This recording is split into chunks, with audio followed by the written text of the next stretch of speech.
Hello guys, so nandito kami sa may Kawa Ramen sa may BGC. Near lang siya sa Uptown. Ayan, so makikita mo yung mga menu nila nandun naman sa labas. Hello, my love. So pagpasok mo dun sa lobby, maliit lang siya so you have to wait outside naman. So pero mabilis lang.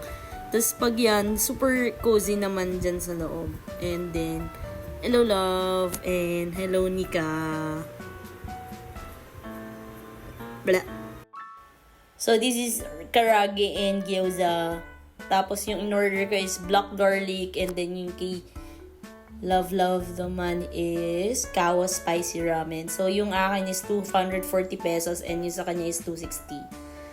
I'm not a fan of ramen. So, para sa akin, ang sarap nito.